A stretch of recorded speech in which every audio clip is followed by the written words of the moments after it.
እንደሚስተም ራስነች የልጆችን እናት ቦሰልታ አድርጋና አሁን እኔ ቦሰልት ፈታኛለህ ማለት ነው። አዋ በነገራችን ላይ እየፈራክ ነው። ገባሾ አፍኪት የላይ ሰላም እንዴት ናችሁ? በአፍኪ ቲቪ ላይ ገባሾ ዳግም ተመልሷል። እንዴት ናችሁ? ደህና ናችሁ ወይ? ገኒና ባያሾ ገባሾ እንዴት ነሽ ገኒ? እንዴት ነህ ባያ? ሁሉ ሰላም ሰላም አለሽ? አለን ይመስገን። ሌሎች እንዲያገኙት ሀሳባችንን ሼር፣ ላይክ፣ ሰብስክራይብ አድርጉልን። ለዛሬ የምናወራው ከፍቺ ጋር በተያያዘ ነው። እንግዲህ ፍቺ በአሁኑ ጊዜ በጣም እየበዛ ነው እየተባለ ነው እና እንዴት ነው ትዳር ውስጥ ችግር ሲያጋጥም የሆነ ነገር ሲከሰት ፍቺ እንደ አማራጭ ወይም እንደ መፍትሄ ሀሳብ ሊቀርብ የሚችል ነገር ነው ወይ በሚል ሀሳብ ዙሪያ ነው የምንከራከረው። እኔ አዎ ትዳር ውስጥ ችግር ሲያጋጥም እንደ አንድ አማራጭ ሊወሰድ የሚችል ነገር ነው እላለሁ። ፍቺ ገይስ አይ ፍቺ እንደ አማራጭ መወሰድ የለበት ነው የምለው እኔ።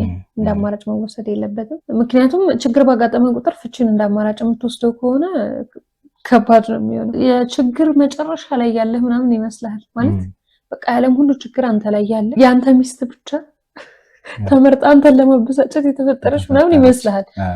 ግን ልክ ያንን በትዕግስት ስታልፈው ሌላ ነው ደግሞ ከዛ ሌላም ደግሞ ከዛ የከፋ ነገር ደግሞ ታሳልፋለህ። እንደኔ ምንም ነገር ይገነባል። ያው ከአቅም በላይ ከሆነ ምንም ነገር ደግሞ ያው ይፈርሳል ማለት ነው። እውነት ነው፣ ትዳር ባይፈርስ ጥሩ ነው። ግን አንዳንድ አስገዳጅ ሁኔታዎች ሊኖሩ ይችላሉ እንደ አማራጭ የሚታዩ ይቅር የማይባሉ በህይወታችን ተከስተው በቃ ከዛ ሰው ጋር ሊያኖሩን የማያስችሉ የተለያዩ ጉዳዮች ሊኖሩ ይችላሉ እና እነዛ ነገሮች በተፈጠሩ ጊዜ ፍቺ እንደ አማራጭ ሊወሰድ ይችላል። ለምሳሌ ሚስቱን የሚመታ ሰው፣ በጣም የሚደበድብ ሰው ቢሆን፣ ሚስቱን የሚያማርራት ቢሆን፣ ለጤና እክል የሚገጥማት ቢሆን፣ ለልጆቹ ጥሩ ባህሪ የማያሳይ ሱሰኛም ሴሰኛም ከሆነ ሴቷን ብትሆን እንደዛ ከሆነች አንዳንድ ጊዜ ከአቅም በላይ የሆኑ ነገሮች ይገጥማሉ። ሰዎች ላይ ለምን ተፋቱ ብለን እንፈርዳለን፣ ግን አይተነዋል ወይ የእነሱን ነገር ያፋታቸውን ነገር የምር ቀምሰነዋል ወይ የሚለው። አንዳንዴ የማያፋቱ ነገሮች እንደሚያፋቱ ገምታለሁ። ዝም ብሎ በትንሽ ነገር ሰው ሊፋታ ይችላል። ግን በጣም ከአቅም በላይ የሆኑ ጉዳዮች ስላሉ እኔ ፍቺ እንደ አማራጭ መወሰድ ይችላል ብዬ ነው የማስበው። መነሻ ሀሳባችን ምንድነው? ችግር ባጋጠመን ጊዜ ፍቺ እንደ አማራጭ ይወሰዳል ወይ አይደለ? አማራጭ ይሆናል። አሁን ይኸውልህ ሁሉም ሰው የሚገጥመው ችግር አንድ አይነት ስላልሆነ ፍቺ እንደ አማራጭ ይወሰዳል ስትል ሚስቱን ቀጥሯት ያረፈደበትም ፍቺ የሚጠይቅ ከሆነ ባሏ የወሰለተባትም ገባ ፍቺ የሚጠይቅ ከሆነ ችግራችን የሁላችንም አንድ አይነት አይደለም። ፍቺ ትልቅ ችግር ቢገጥመን እንኳን እንደ አማራጭ የምንወስደው ነገር መሆን የለበትም። ትልቅ ችግር ቢሆን ምንም ቢሆን ምን መሰለህ ሰው ትዳር ሲገነባ የሚወዳትን ሴት ወይ የምትወደውን ወንድ ሰው ሲያገባ መርጧት አይደለ? ከብዙ አማራጭ ነው አይደል? አንዲት ሴት መርጣት የምታገባ በቃ የሆነ ነገር ሲያጋጥመኝ ይፈታታል ብላ አይደለ? ይሄ ልክ አይደለም። ኢቭን መፍታት ባትፈልግ ራሱ ይሄ ሐሳብ ጭንቅላት ውስጥ ካለ እሷ መሬት ብትሆንልክ እንኳን አንተ መፍታትን ስለሆነ የምታስበው ከባድ ነው የሚሆነው። ተስማምቶ ለመኖር ራሱ ከባድ ነው የሚሆነው። ምንም አይነት ችግር ቢያጋጥም በመነጋገር መፍታት እንጂ መፋታት መፍትሄ ነው ብዬ አላስብም። መሆንም የለበትም። ባል ቢወሰልትም ፍቺ እንደ አማራጭ አይቀርም። ፍቺ እንደ አማራጭ አይቀርም። ተጸጽቶ ይቅርታ ሊጠይቅ ይችላል፣ ይቅርታ ልትጠይቅ ትችላለች። ፍቺ ግን እንደ አማራጭ መወሰድ የለበትም። ያረጉም ሰዎች አሉ እኮ አይደለ? ተወስልቶባቸውም እኮ ይቅር ብለው እንደውም ይቅር የተባለው ሰውዬ ረፍታቱ እሱ ሲጸጸት እኮ እናያለን አይደል? ይቅር ያለ ሰው ምንድነው አእምሮ ነፃ ነው ይባላል። ግን መወስለት ላይ አሁን እንዲህ አስቢ ውስጥ በጣም ከባድ ነው ነገርየው። ቺት ማድረግ ለአንድ ሰው በጣም ከባድ ነው እና ቺት ያደረገ ባልን ይቅር ማለት ይቻላል። ግን አብሮ ለመኖር እና ፍቺን እንደ አማራጭ ላለመውሰድ መቻሉን እጠራጠራለሁ። አሁን አንቺ ታደርጊያለሽ? በወሰልት ታደርጊያለሽ? አስቢ አድርገን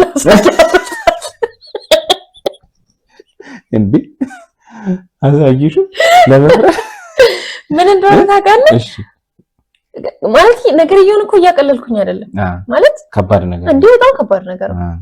ከባድ ነገር አልኩህ እኮ ሰው ቀጥራት እንኳን ስታረፍድብህ በጣም ተናደዳለህ። ለአንቺ ጀትነት ላይ በጣም ገና ለገና አሁን ስልክ ተያዘ ብለሽ በጣም ነው የሚያበሳጭኝ። እሺ ለማንኛውም ምንድነው ከባድ ነው ግን ለምሳሌ ሚስቴ አንድ ቀን ወሰለተችብኝ ብለህ ትዳርን ልጆችን እስካሁን የኖርከውን ነገ ገና ወደፊት የምትኖረውን በእምነት ደረጃም ብናየው አይደለ ይቅር በሉን የተባለው በቃ ይቅር ምንም የሚያፈናፍን ነገር የለም። ይቅር በል ነው አይደል? ይቅር ካልክ ይቅር ትባላለህ። ይቅር ካላልክ ደግሞ ይቅርታ የለም። ይቅርታ ማድረግ አለማድረግ ነው እንዴ? ይቅርታ አደርጋለሁ ግን አሁን ይቅርታ አደርጋለሁ ስል ተመልካቾቻችን ምንድነው የልብ ወስልት ማለት አይደለም። ይቅር ትለኛለች ብሎ እንዳያስብ ማለት ነው እንጂ ለችግር አሁን እኔ በወሰልት ትፈታኛለህ ማለት ነው። አዋ እንዴ በደንብ ምንም ጥያቄ የለውም ማለት ምክንያቱ ሁኔታው ምናምን ልመዝን እችላለሁ። እንጃ ደጋግሜ ላስብበት እችላለሁ። ግን ከባድ አሁን ይልሽ ይቅር ያ ማለት ያለ ማለት ጉዳይ እኮ አይደለም። ግን እንዴት ነው ከዛ በኋላ የሚቀጥለው ነገር ይሆን? አንተ ይቅር በል እንጂ ከዛ በኋላ የሚጎዳው በጥፋተኛው ሰው ይቅርም አላለው እኮ ግን አብሮ ለመኖር ነው። አሁን ብትወሰልች እንዴት ነው አብሬሽ የምኖረው? ለምን አብረኝ አትኖርም? ይቅር ማለት እኮ እንደዛ ነው። ለምሳሌ ፈጣሪን ትበድላለህ አይደል? ይቅርታ ትጠይቃለህ። ከፈጣሪ ተለይተህ መኖር ትችላለህ ማለት ነው። አዎ ይቅር ነው ወይም አላልኩም ማለት እሺ ይቅር አልልም እንዴ? ከባድ ነው። ይቅር ማለት እኮ በቃ ይቅር እንዳልተፈጠረ ይሁን ማለት ነው። አዎ እንደዛ ማለት ነው። ይሄ ማለፍ ይሄን ማድረግ ግን ተራራራ የሆነ ነገር ማድረግ ማለት ይቅር ማለት በቃ ይቅር የለም ማለት ነው። ለምሳሌ አሁን አንተ ምንድነው በጣም ከባዱ ጥፋት ምንድነው በፈጣሪ ዘንድ? ይሄ ራሱ ማመንዘር በራሱ ትልቅ ጥፋት ነው አይደል? ሚስትህ እኮ ላታውቅ ትችላለች አይደል? አንተ ግን ሄደህ ፈጣሪ ፊት ይቅር በለኝ ትላለህ። ይቅር አለሽ። በእርግጠኝነት ሰዎች ይሄን ነገር ካደረጉ በኋላ ወደ አእምሮአቸው ሲመለሱ በጣም የሚጸጸቱና የሚያዝኑ ይመስለኛል። እና በዛ ሰዓት ቶሎ ብሎ ሚስቱ ጋር ሄዶ አይደለም የሚናገረው ወይ የምትናገረው አይደለ? መጀመሪያ ሄደህ በምታምነው እምነት ፈጣሪን ይቅር በለኝ ነው የምትለው። አንተ ፈጣሪን ይሄን ጥፋት አጥፍተህ ይቅር በለኝ ብለህ እሱ ፊት ካቆም እሷ ፊት ለምን አትቆምም? እሷ እስካሁን ስትሰራው የነበረውን ሁሉ ኃጢአት ፈጣሪ ይቅር ይለኛል ብላ ካመነች ለምን ይቅር አትልህም? ፈጣሪ ፊትማ ፈጣሪ አባቴ ነው፣ ፈጣሪ ነው፣ የራሴ ነው። ልክ ነው። ሚስትህ የራስህ ነች እንዴ? ሚስትህ የራስህ ነች። የልጆችህ እናት ህይወትን በሙሉ አብረሃት የኖርከው ሚስትህ ነች እኮ። አንድ አካል ናት። አንድ አካል አንድ አምሳል። በነገራችን ላይ ታክሲ ላይ ነው የሁለት ሰው የምንከፍለው እንጂ አንድ አካል አንድ አምሳል ነው አይደለ? ግን ይከብዳል። አሁን እንደዚህ ማለት ያቀለልኩት አይደለም፣ ያቀለልኩት ግን ፍቺ ማድረግ ድረስ ምንድነው እናት አባቶቻችን የአያቶቻችን የቅድመ አያቶቻችንን ታሪክ እኮ እናውቃለን አይደለ? ለፈጣሪ ልትነግሪት ትችያለሽ። እሺ ግን አሁን ለሚስትሽ እሺ አወቀችብሽ። ከዛ በኋላ እንዴት አድርገሽ ነው አይኗን ቀና ብለሽ የምታየው? እንዴት ነው የምታዋረት? እንዴት ነው ቀጣይ ህይወት? እንጃ በጣም በነገራችን ላይ እየፈራክ ነው። ምን ያደረከው ትመስላለና ለመናገር የፈራ ነው የምትመስለው። አይ ከልብ በጣም ያስፈራል። ከባድም ነገር ነው እና ከሱ ፍቺው የሚቀል ሁሉ ይመስለኛል እኔ ይሄኛውን ከማለት ፍቺው የሚቀል ሁሉ ይመስለኛል። ኢቭን ወስልተህም ፍቺውን የምትጠይቀው አንተ ነህ። አይ እሷም ልትጠይቅ ትችላለች፣ ግን እኔ እንጃ ካልነገርካት እሷ ልታውቃት ትችላለች። ያ ማለት አይ ልታውቅማ ትችላለች። አውቃም ይሁን እኔ ነግሬያት ከዛ በኋላ መቀጠሉ ከባድ ነው። ያው ሰው ውሸታም አይደል? ሳታውቅ እኮ ችግር ላይ ኖረው ይችላል። ግን እንዴት ነው የምታይኝ? ሰው የሆነ ነገር ካደረገ በኋላ መጀመሪያ መታረቅም መጣላትም ያለበት ከራሱ ጋር ነው። ከዛ በኋላ ነው ወደ ሌላ ማለቴ ሚስት ላንተ ሩቅ አይደለችም፣ ባል ለሚስቱ ሩቅ አይደለም። ነገር ግን ሁላችንም የራሳችን የሆነ አእምሮ አለን አይደል? መጀመሪያ ከሱ ጋር አውርተን ስንግባባ ወይም ደግሞ ሚለንን ነው የምናደርገው። ግን እቺ አማራጭ አይደለም። እሺ መደብደብን፣ አለመጣጣምን፣ እነዚህን ሐሳቦች አሁን ድብድብን ለምሳሌ አሁን አንቺ ድብድብ እኔ እንግዲህ በኖርንበት ዘመን እንደምትጠዩ ነገር የለም። ውይ በጣም እንደ ድል ሆኖ እኔም ምንም ኢንትረስትድ አይደለሁም ለምት። ግን እግዚአብሔር ይመስገን አሁን ምት ቢሆን ትታገሻለሽ ወይ? ምት አሁን በጣም አስቸጋሪ ነገር ነው። ልጆች ያሉ ናንቺም ሰላም ከፍተኛ ልክ ያለፈ ቅናት አለ። ለምሳሌ ምንም የማያንቀሳቀስ ከሰው የማያገናኝ ገና ወጣ ስትይ ከቤተሰብ ጋር እንዳትገናኝ፣ ከወዳጅ ከጓደኛ ከዘመድ ጋር እንዳትገናኝ የሚያደርግ ባል አለ።